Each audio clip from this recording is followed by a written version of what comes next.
इस वीडियो में बात करेंगे दोस्तों बिहार शिक्षक बहाली से संबंधित कुछ न्यूज है। शिक्षा मंत्री के बयान से रिलेटेड कुछ न्यूज है और साथ ही साथ जैसे कि आपको मालूम है कि 20 जुलाई को कल अंतिम डेट था नियुक्त हुए शिक्षक के अपलोड जो डॉक्यूमेंट्स करने थे उसके, तो अचानक वो जो अपलोड का आंकड़ा है बहुत तेज़ी से भागा है 24 घंटे में।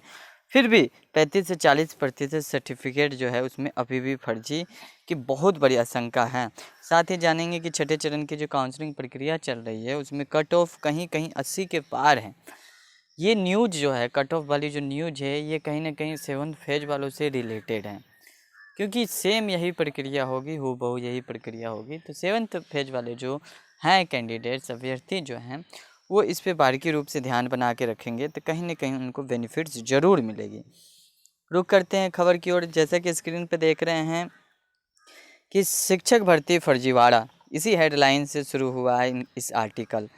7,665 ने 7,665 ने सर्टिफिकेट अपलोड नहीं किए और 30 से 40% हो सकते हैं फर्जी। इनका देखिए कितनी अच्छी से हेडिंग दिए हैं ये सोच समझकर। 7,665 ने सर्टिफिकेट अपलोड नहीं किए अब तक, जबकि 24 घंटे यानी 20 जुलाई को 24 घंटे के अंदर लगभग 15,000 अभ्यर्थी जो ऐसे थे जो अब तक सर्टिफिकेट अपलोड नहीं किए थे उन्होंने किया। फिर भी इसके बावजूद 7,665 शिक्षक ऐसे बच गए हैं जो अब तक भी डेट समाप्त होने के बावजूद भी सर्टिफिकेट अपलोड नहीं किए।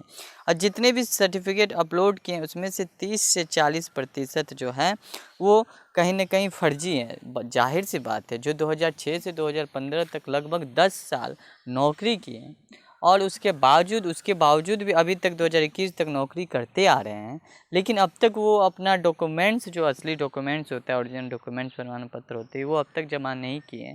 सरकार के कई आदेशों कई डेडलाइन को जारी करने के बाद, डेट एक्सटेंड करने के बावजूद भी ये अभ्यर्थी नहीं जमा किए और अचानक आज कम से कम 91,000 में 80,000 शिक्षक का अपलोड हो चुका है। जब तक कल तक और परसों तक 36,000 जो अभ्यर्थी जमा नहीं किए थे, आज मात्र 7,665 वो आंकड़ा है।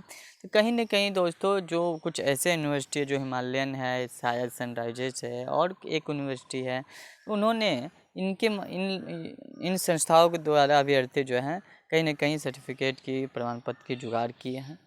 अब तक नहीं जमा करने का मतलब तो साफ यही है कि आंकड़ा तो दिख रहा है कि 80,000 शिक्षकों का जो प्रमाण पत्र है वो अपलोड हो चुके हैं, लेकिन सही तरीके से जांच हो तो शायद 30 से 40% जो ये आंकड़ा बताई जा रही है कि फर्जी हो सकते हैं, ये कहीं ना कहीं बढ़कर 50 से 60 आंकड़ा ना हो जाए। मुझे तो उम्मीद है 60 से भी कहीं ना कहीं बढ़ जाएगी ये आंकड़ा। तो जांच होने दीजिए, जांच होने के बाद वो भी न्यूज़ आपसे साझा होगी। कहीं ना कहीं जल्द शिक्षा मंत्री ने इस पर बयान भी दिया है, उसके बारे में भी देखेंगे। थोड़ा सा डिटेल्स पढ़ लेते हैं कि शिक्षक बहाली में फर्जीवाड़ा का मामले सामने आ रहा है। शिक्षक विभाग ने 21 जून से 20 जुलाई तक निगरानी जांच से छूटे लगभग 87,665 शिक्षकों को वेब पोर्टल पर शैक्षणिक और शैक्षणिक संबंधी आवश्यक सर्टिफिकेट अपलोड किए गए हैं। इधर जब दाहिने साइड में देखिएगा तो लिखा हुआ 80,000 शिक्षकों ने ही अब तक सर्टिफिकेट किया है अपलोड।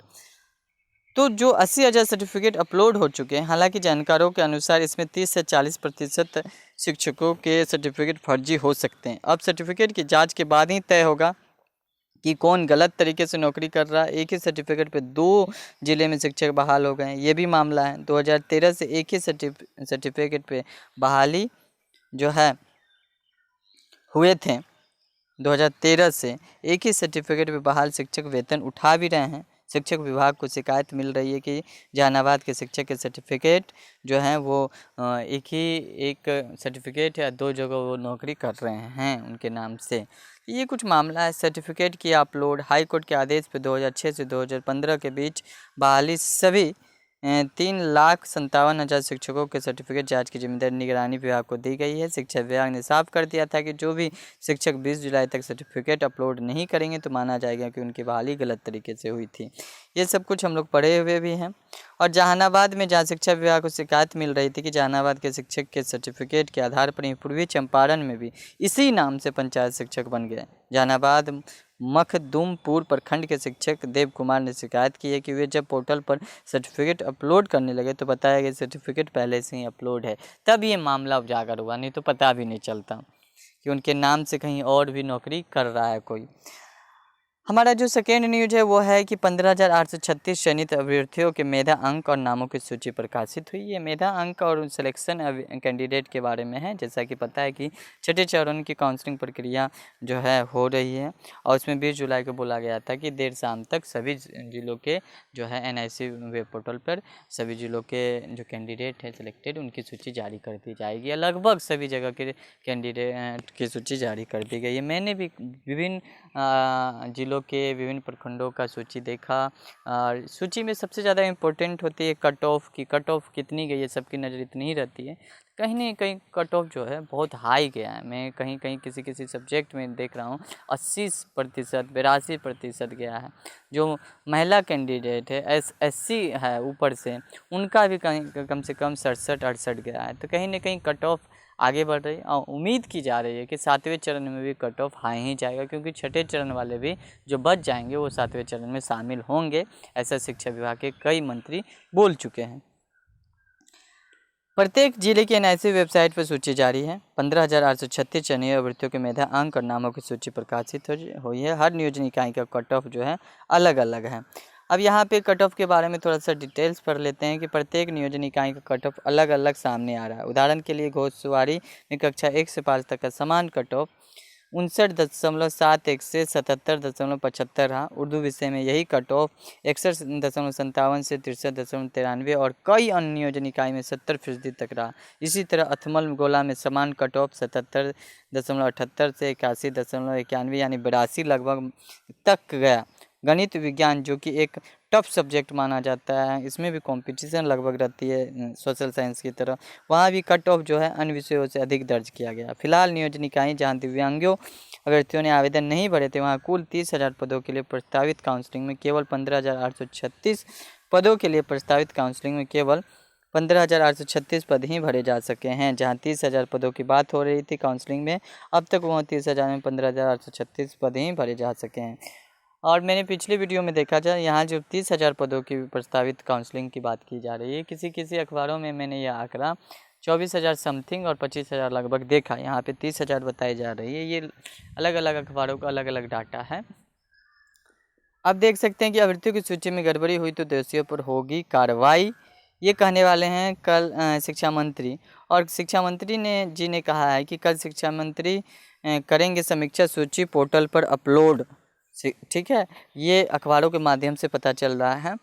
और यहाँ पे बताया जा रहा है कि अगस्त में इन इकाइयों की काउंसलिंग होगी। तो शिक्षा मंत्री का ये बयान आया है कि मंथन करने के बाद इस पे आगे की कार्रवाई और क्या होगी, कैसा रोड मैप होगा, वो हम लोग तय करेंगे। देखते हैं क्या कुछ उन्होंने कहा है कि प्रारंभिक स्कूलों के लिए प्रथम चरण के काउंसलिंग में नियोजन इकाईवार चयनित शिक्षक अभ्यर्थियों की सूची अधिकांश जिलों के NIC पोर्टल पर अपलोड कर दिया गया। जांच के बाद सूची अगर गड़बड़ निकली तो दोषियों पर को चिन्हित कर कार्रवाई की जाएगी। अब 20 जुलाई तक अपलोड करने की अंतिम तिथि थी। शिक्षा मंत्री विजय कुमार चौधरी ने कहा कि 22 जुलाई को समीक्षा भी की जाएगी और चयन सूची में अभ्यर्थियों का नाम, कोटि, मेधांक, विषय और क्षेत्रीय आरक्षण दर्शाना अनिवार्य था, ताकि ट्रांसपेरेंसी की जो बात हो रही थी तो इन्हीं के आधार पर कोटि, मेधा, अंक और विषय जब सार्वजनिक किया जाएगा तब ट्रांसपेरेंसी झलकेगी। कक्षा 1 से 5 और 6 से 8 के लिए संबंधित नियोजन इकाई द्वारा शिक्षकों की नियुक्ति काउंसलिंग होगी। तो ये कुछ काउंसलिंग के बारे में थी, कार्रवाई के बारे में शिक्षा मंत्री ने बोला। अब देखते हैं यहाँ दाहिने साइड क्या कुछ है कि अगस्त में इन इकाइयों की काउंसलिंग होगी। जैसा कि मालूम है कि 400 नियोजन इकाइयों की मेधा सूची रद्द कर दी गई थी। शिकायतों और गड़बड़ियों को सुधारते हुए नए सिरे से मेधा सूची तैयार करने के लिए कहा गया। अगस्त में इन इकाइयों की काउंसलिंग होगी और शिक्षा विभाग के अनुसार कई नियोजन इकाइयों पर काउंसलिंग इकाई के सदस्यों और स्थानीय लोगों की मिलीभगत से अव्यवस्था फैलाई गई। ये सब तमाम न्यूज हम लोग पहले को भी मालूम हो चुकी है। जनप्रतिनिधि, पंचायत सचिव, तमाम लोग शायद मिले हुए थे, मिलीभगत थे उनकी। मुजफ्फरपुर में 2 प्रखंड में नियोजन इकाई के सदस्यों पर प्राथमिक दर्ज की गई। 90,762 प्रारंभिक शिक्षकों की बहाली के लिए प्रथम राउंड में 5 से 12 जुलाई तक 4,808 विभिन्न नियोजन इकाइयों के लिए काउंसलिंग हुई थी। वहीं 4,412 पंचायत नियोजन इकाइयों में 20,803 शिक्षकों की बहाली के लिए काउंसलिंग के बाद 8,554 पद रिक्त रह गए। पदों के रिक्त रहने के कारण कोटिवार अभ्यर्थियों को नहीं मिलना बताया गया। और 24 घंटों में अपलोड हुए 15,000 दस्तावेज, 80,000 पहुँचा आगरा। वही बात है जो 2006 से 2015 के बीच जो 91,000 शिक्षक नियुक्त थे और कार्य करते हुए आ रहे हैं, उनकी डॉक्यूमेंट्स अपलोड की बात हो रही थी और कई दिनों से डॉक्यूमेंट्स अपलोड के लिए उन्हें डेट दिया जा रहा था, लेकिन लास्ट डेट को ये जो है 15,000 दस्तावेज लगभग अपलोड हुआ है और ये जो आंकड़ा जो है 91,000 में से 80,000 पहुँचा है। तो आप इसे रोक कर पॉज करके डिटेल सारा पढ़ सकते हैं। फ़िलहाल 11,000 ऐसे शिक्षक बचे हैं जिनके दस्तावेज अपलोड नहीं हो चुके हैं। यहाँ 11,000 की बात हो रही है, पिछले वीडियो में मैंने देखा 7,800 कुछ समथिंग अपलोड नहीं हुए थे ऐसे शिक्षक। उन्होंने मान लिया जाए कि उनके दस्तावेज पूरी तरह वैधानिक अर्थात फर्जी है, जिन्होंने अब तक अपलोड नहीं किए हैं डॉक्यूमेंट्स। और जो भी डॉक्यूमेंट अपलोड कर लिए वो 80,000 ही क्यों ना हो, 80,000 में भी अगर जांच हो तो मुझे उम्मीद है 50 से 55% जो है फर्जी ही निकलेंगे। हालांकि अखबारों के माध्यम से 30 से 40% बताया जा रहा है, लेकिन जब जांच होगी तो इसकी जो है असलियत कुछ और होगी। दोस्तों यही कुछ खबर थी, शिक्षा मंत्री का बयान था, छठे चरण की काउंसलिंग की प्रक्रिया के बारे में खबर थी, अगस्त के में जो काउंसलिंग होने वाली उसके बारे में खबर थी, और साथ ही साथ खबर थी कि जो भी अपलोड हुए हैं, जो शिक्षक एग्जिस्टेंस हैं, जो कार्यकाल में हैं, 2006 से 2015 के बीच जो शिक्षक नियुक्त हुए हैं, उनके प्रमाण पत्र अपलोड करने की बात जो की जा रही है, उनमें बहुत सारे अभ्यर्थी फर्जी पाए जाएंगे अगर जांच होती है। तो ये कुछ खबरें थी। जैसे ही शिक्षा बहाली से जुड़ी या शिक्षा जगत से जुड़ी स्टेट या सीटेट से जुड़ी कोई भी खबर आती है तो मैं आपसे उसको साझा करूंगा। तब तक के लिए नमस्कार, मिलते हैं नेक्स्ट वीडियो में नेक्स्ट अपडेट के साथ, और चैनल को सब्सक्राइब कर ले अगर चैनल पर नए विजिटर हैं तो। धन्यवाद।